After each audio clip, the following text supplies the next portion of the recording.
嘿，我们在花莲市，我们现在到花莲了。这个地方叫做将军府，一走进来就很漂亮。这是什么香味？很熟悉。我觉得是炸鸡排。啊，九层塔。对，九层塔，太不正经了。你们来到一个景点。OK， 你看这个蝉声，哇，太大声，蝉那里，黑色那个，看见了吗？有哎，很大一只，哇，好大！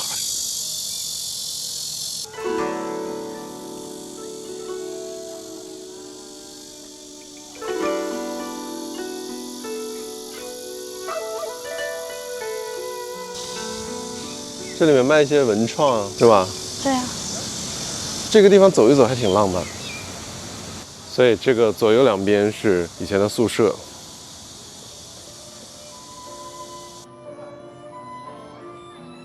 位于花莲的这座将军府，看起来应该是沿袭了当年的那个氛围，但是它其实是刚翻新不久的一处新景点。这处历史建筑最早可以追溯到昭和年间，当时呢是一位日本的将军曾在此居住。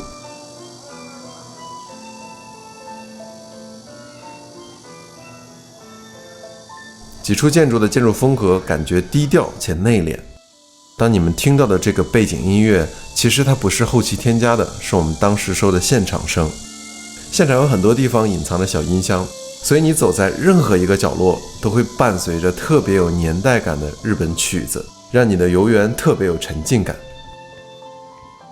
其实台湾很多县市都有很多像这样原本的老建筑，有的破旧，有的荒废掉，但却没有被拆掉，而是经过政府的翻修，又再次回到了大众的视野，能让那些喜欢历史和体验在地风情的人，能够真正有机会触碰到历史，让你有种身处历史洪流的感觉，这种感觉还挺奇妙的。但不得不说，在台湾经常能有这样的体会，还是很赞的。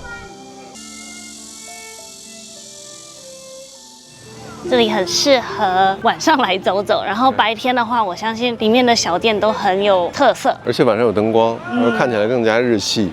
但你穿越回那个日治时代，大家来花莲可以来这边走走，而且是免费的，免费入园，然后旁边有一个免费的停车场，赞。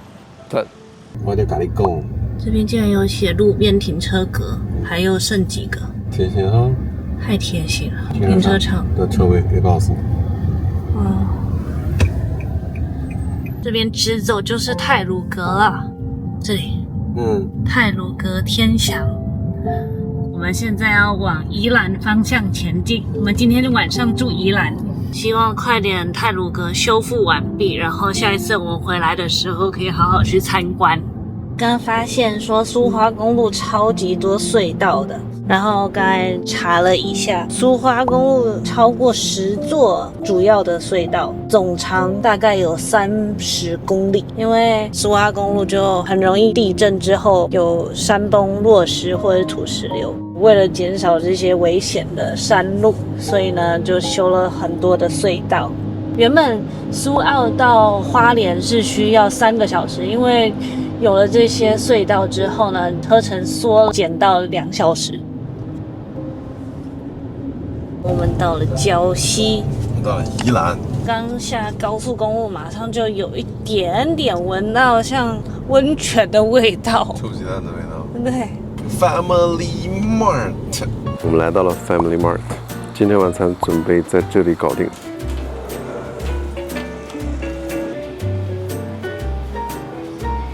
来带你体验一下台湾好吃的泡面有多好吃。这2个牌子就是料超多，一个是满汉大餐，一个是一豆赞。对，一度赞，对，一豆赞，豆赞，因为这是闽南语一豆赞。满汉大餐必须来一个，你念叨很久了。这个是2块钱美金，甚贵了。就是以泡面来说是比较高级的。这里面真的肉啊？对。真的，一般我们吃豪华的版的话，我们会加一个香肠。这是茶汤会的吗？观音拿铁。TPT。这就是开到美国的台湾奶茶连锁。有没有香肠系列？有啊，嘟嘟炒香肠，这是熟的。我觉得美国的超商只要有一小柜这一种也就可以了，我也不求它怎么样，只要一小柜都不给你，或者是一行就可以了。这是凉面直接来了，看日本那个 soba 荞麦蘸面都已经来了，还有的葱什么的啊，就是这么方便。你不要每次都在全家挑老半天。哎呦，我真的太喜欢这里了。经典音乐，全家就是你家哦。全家就是我家。它的重点是在里面。它每个房间都有自己的汤匙吗？也不是每个。哦，不是每个哦。第二档之后就有。哇哦！这是满汉大餐的葱烧牛肉面。真的有肉啊！对，你看这个。哎呦，还有调理包。哦，是湿的。对，它是那种酱汁里面有酱汁。你看，这是真的有牛肉。真的有肉。对，有番茄酱汁。当然是比较小块一点啦。对，但是真的是牛肉，你尝一个哥。牛肉很入味啊。虽然说它不像那种特别新鲜的牛肉，它有点像牛肉干泡软了一样，但是比牛肉干泡软了要嫩很多。你看这个还有牛筋的部分哦。我吃牛筋好了。哎，你还没拍，你吃。弹，慢，弹。OK， 好。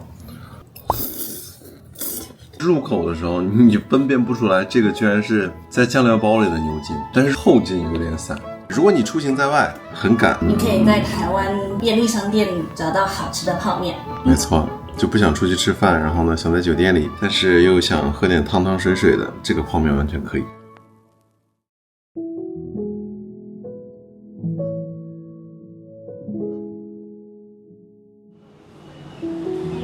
早安。早安，宜兰。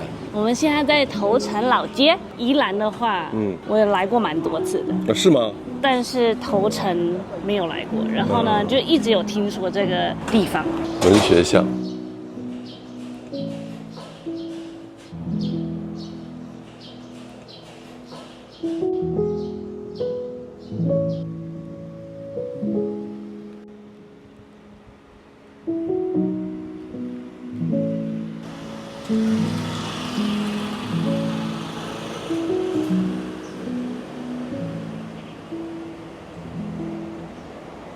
你看，它这边有写，子孙会出头，我要出头。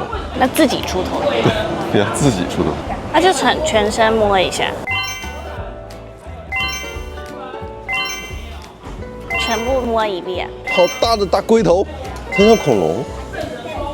它真的很大只哎。对，然后这个扭蛋我要扭，50。看一下有没有50块，刚好有一个。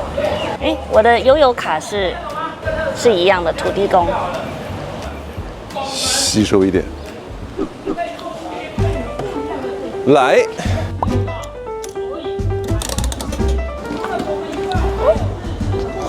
耶，是紫色，是我喜欢的紫色。这是拧它，嘿。这是你第一次拧扭蛋吗？你第一次拧扭蛋？对，从来没有扭过扭蛋的人。生平第一次拧扭蛋。上集。哇哦！土地公的一个小袋子。小袋子，这是什么？绑线的那个。好，谢谢土地公。也挺可爱的。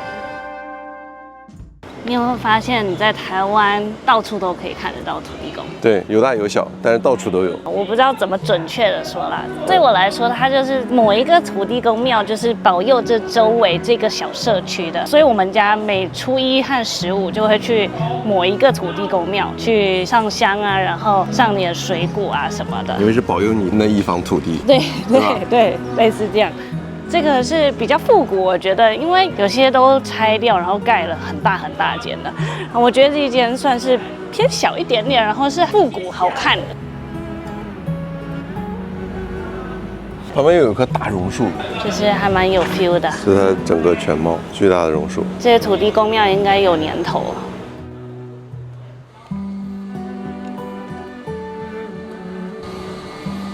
这也很有历史哎。这个老街。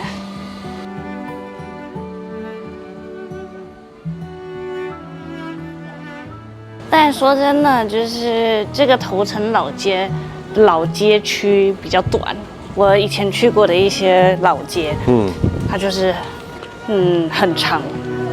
这边保留的可能就部分而已吧，或者是当初就只有一些，不是很长。哦，这都有作者哎，这条是什么？艺术巷？小板凳。哦，好酷的小桌椅哦。你坐一下。就一半而已。这是一半。一半的桌椅。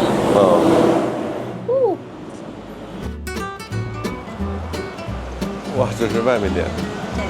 带你吃你心心念念的瓮窑鸡啦。就是在竹东每天经过。这2个都是你喜欢的，山酥你可以吃吃看。好啊。来一个山酥，然后槟榔花。槟榔花没吃过，好。没吃过。是。好。你要凉拌还是炒的？凉拌。哪个好吃？凉拌好。来凉拌。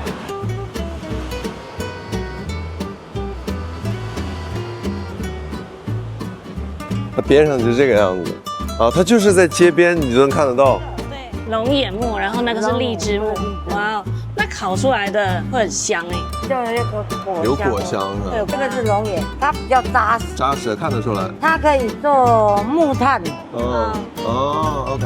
啊，荔枝就没办法做木炭。它就比较松软，你看它比较软。叫公公。对。哦，好哎。这已经上好了。对啊，上菜很快。这个是。槟榔花，槟榔花，这我也没吃。这是他推荐的，这是什么？这个是山酥。山酥？对，是一种蕨类。他会给你发一个这样的手套，因为是防烫的。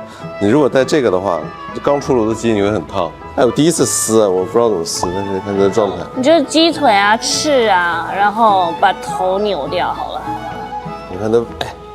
哇，它这个皮特别脆啊！你看这个皮有多脆，然后里面特别 juicy。大火炒的，有锅气。哎呦，好吃！你有吃过这个吗？没有吧？没有，从来没吃过。很野味的感觉。山酥就是炒了破布子跟香菇。买它这个东西我们没有，美国没有。买得到。买得到吗？用槟榔花试试看，居然可以凉拌，像什么？像竹笋，像竹笋，有点像牛蒡加竹笋的口感。来只鸡腿，哇，它这个鸡皮特别酥脆。以现在台湾的物价来说，其实这家餐厅不算是很平价的那种，我觉得哈，说错了不要说错了也没人会怪我。我觉得是中等一点点的这样，就是正常一点的餐厅里面，它不算很平价，因为台湾很流行各种快炒店、热炒店，它不算是特别快炒店那种风格，它算是那种风味菜的感觉。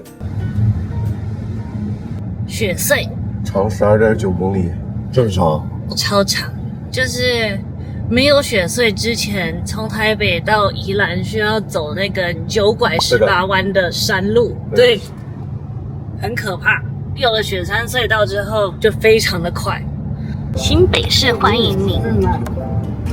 九份这边因为道路两旁空间非常有限，所以两边都是私人包下来的停车场，然后大概都是200块钱2小时，或者最便宜的是150 2小时，也有200计次的，就是说你想停多久都可以当天。这是哪吒吗？这是哪吒，对。可爱。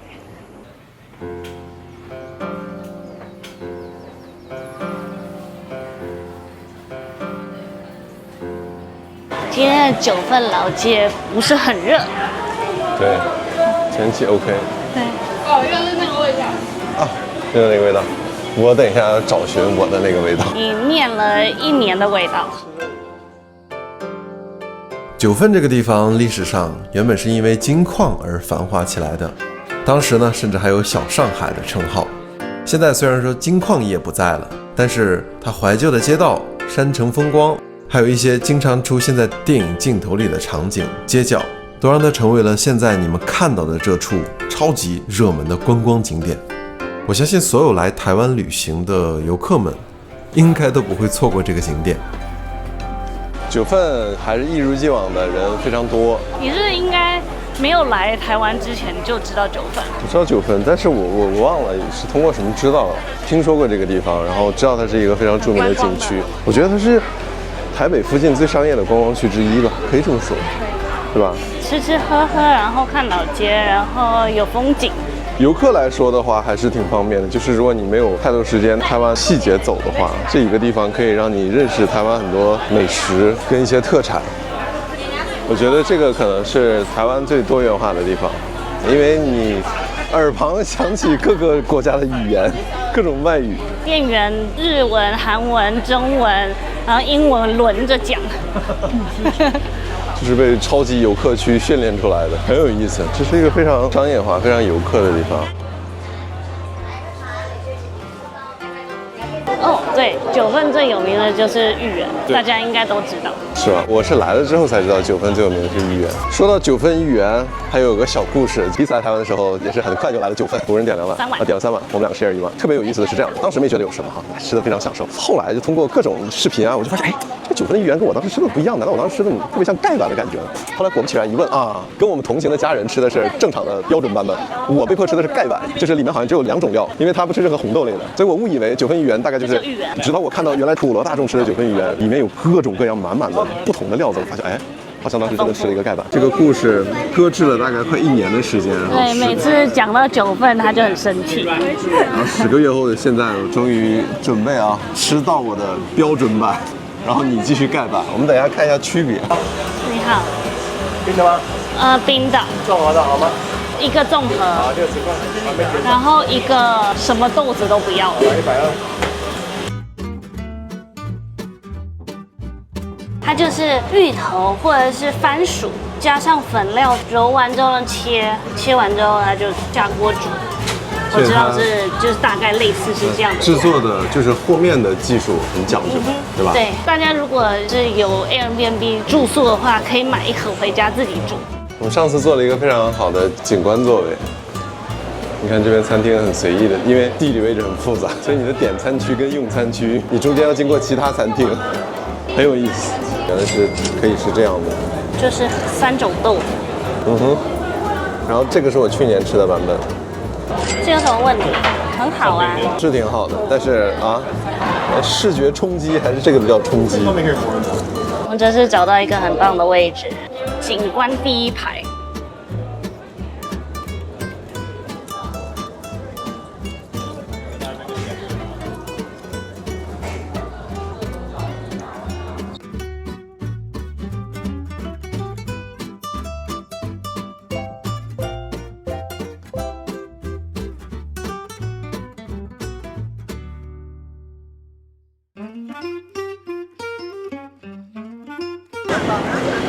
基隆庙口。OK， 这里有一个需要注释的地方，就是这2间。这个背景是周杰伦退后的 MV 的拍摄地。不是有几句话吗？你来演一下。怎样？怎样啊？很嚣张哦。怎样？那个打果汁的那个很正哦。所以就是这个庙口了，大长圈嘛，对不对？左边。所以当年是在第1间。这是第1间这里，然后他们背景是这个后面。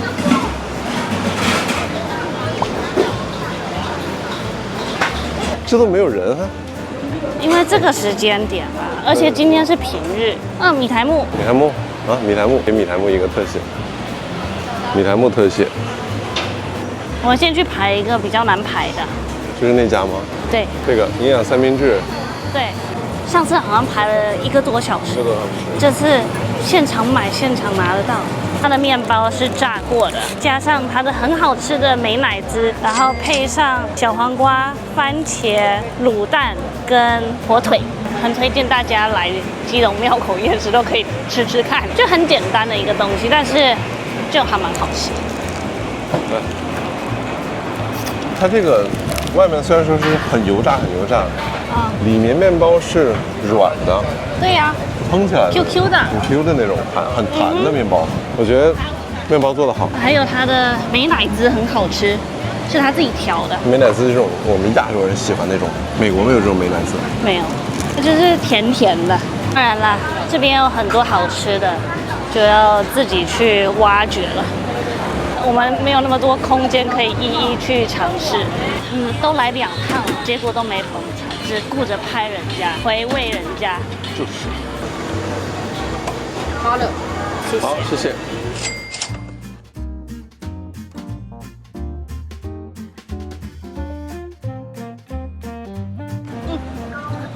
这猪，它像球。这猪。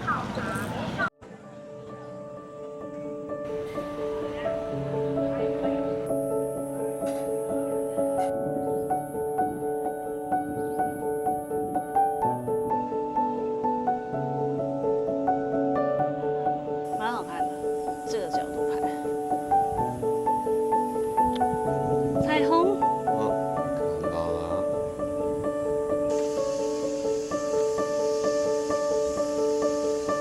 这个角度出现在很多电影里。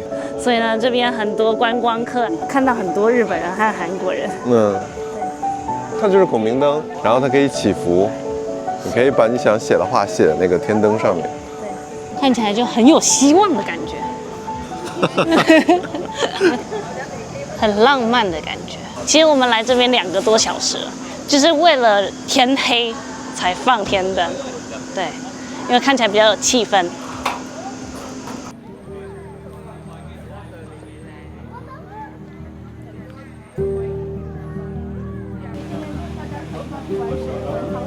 玩水了，在哪里？哪里玩水？宜兰。好，写2面还是写1面？4面？写4面，它有4面可以写。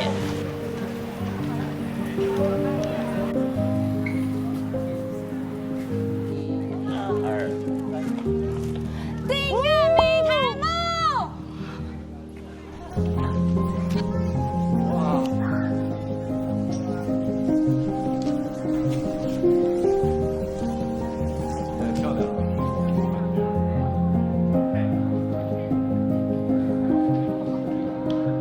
如果你想找一个既怀旧又浪漫的小镇，那么就一定不能错过平西的十分老街。这里最著名的景点之一，那就是天灯了。没错，这个古时候就广为流传的一个民俗活动，在十分老街依然延续着。看着天灯带着你的愿望慢慢升起，也怀揣着人们的祝福，渐渐随着天灯远去。当然，希望这些愿望都一一实现。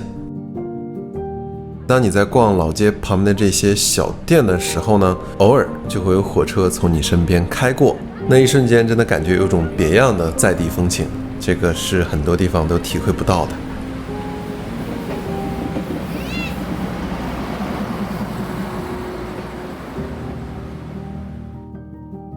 因为我们到的当天呢，其实是平日。所以在十分老街这个本会非常繁忙的地方呢，当天其实像你们看到的，人烟还是比较稀少的，也感到很可惜啊。原本其实期待可以在天空中看到满满的天灯，那一定很壮观。还是那句话，那就留给下次吧。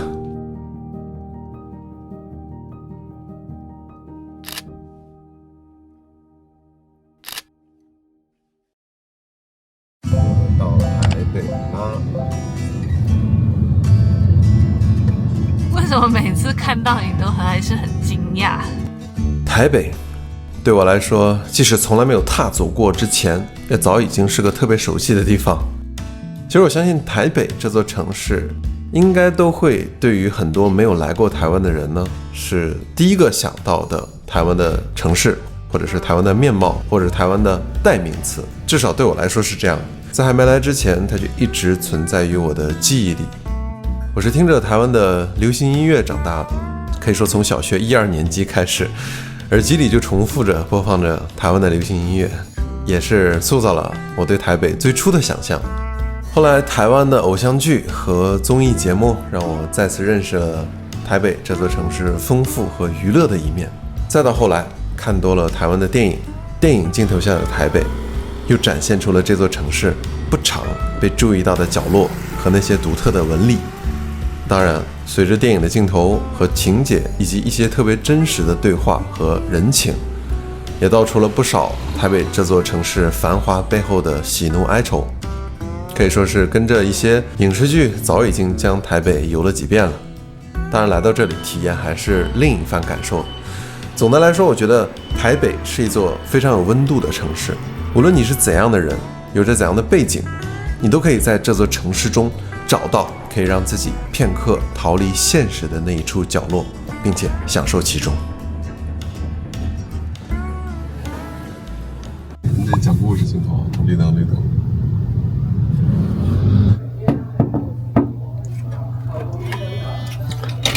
入住台北。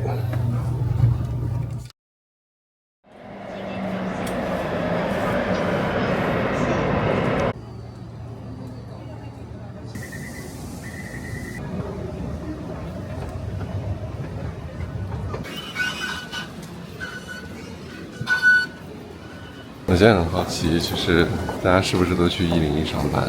因为现在这个口是去101的口，101每一天每一班地铁都可以往里灌这么多人。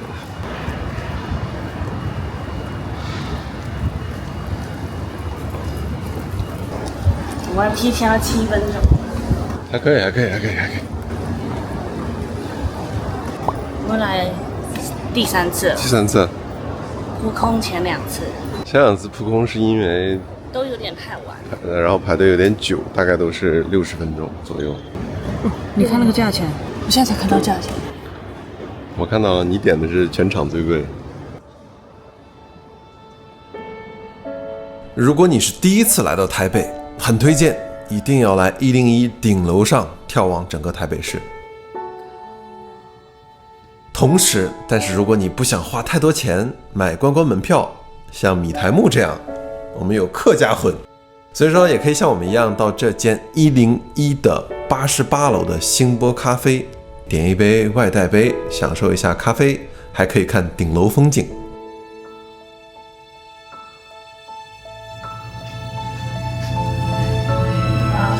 空气很干净，超级干净。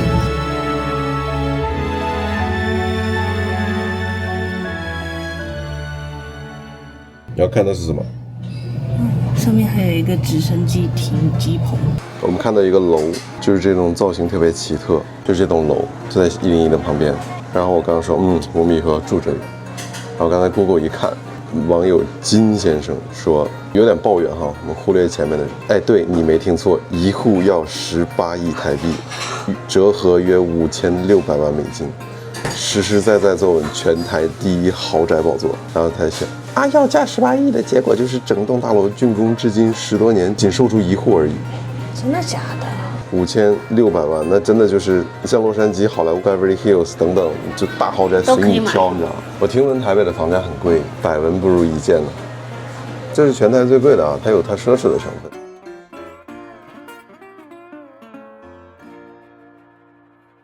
好，谢谢。哎，马丘比丘，这旁边都有豆子的细节。很香哎。我不是很会品尝咖啡，但是这个真的很不一样，很不一样。就是味道很多，没有苦味，真没有苦味，就是水果的味道。然后，不会形容，但是700块的咖啡真的不一样。星波这个品牌，我们上次来台湾，我才知道有过国际咖啡大赛1等奖冠军。然后呢，他在台北有一间特别高端的咖啡店。我们是先路过那个咖啡店，发现这咖啡店为什么这么不一样，才知道的这个品牌。对，这就是星波咖啡。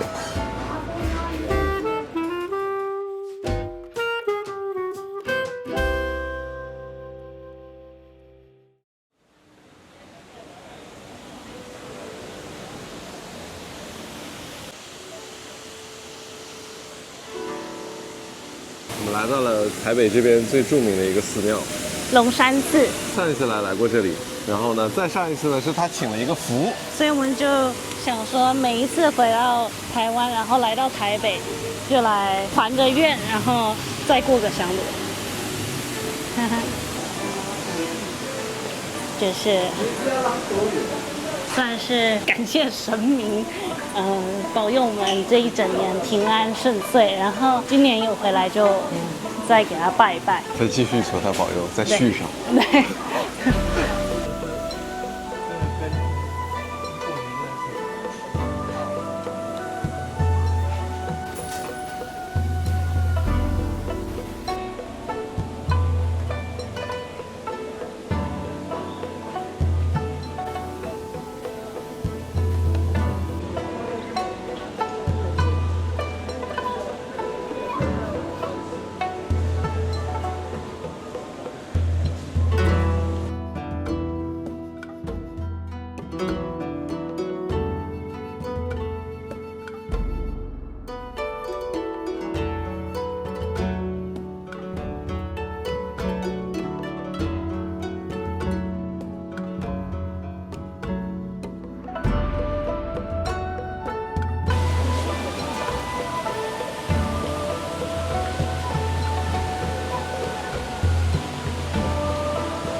这边除了保佑人类，也有保佑宠物哦。有宠物的，对，第一个宠物御神，狗狗有这个。对。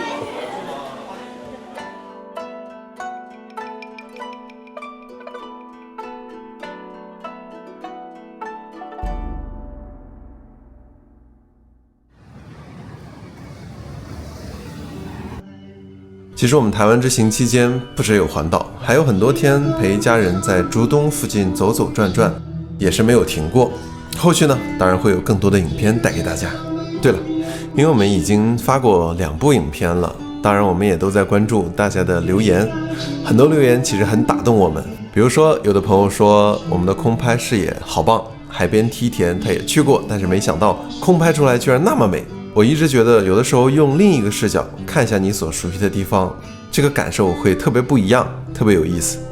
还有人说我们拍到的台湾和他想象中的不太一样，他说他想象的台湾其实更多的是藏在侯孝贤的电影或者是罗大佑的歌声中。我特别能体会这位朋友的感觉。就像我刚才说的，在你来台湾之前，其实每个人的心目中都有一个台湾的模样。姐夫，你们环岛回来喽？姐夫，你觉得哪个地方最漂亮？如果说最为印象深刻的，好像很难偏向某一个地方。这一路的环岛，我们体会了竹东的温暖，合欢山的云海，台南的香甜，池上的稻香，台东的那一抹蔚蓝，还有台北市充满青春色彩的繁忙与活力。这些其实都是我们第一时间能想到的这次环岛给我们带来的真切感受。要想总结出最喜欢的，还真的是不容易，感觉谁都不能落下。希望我的回答不算太敷衍。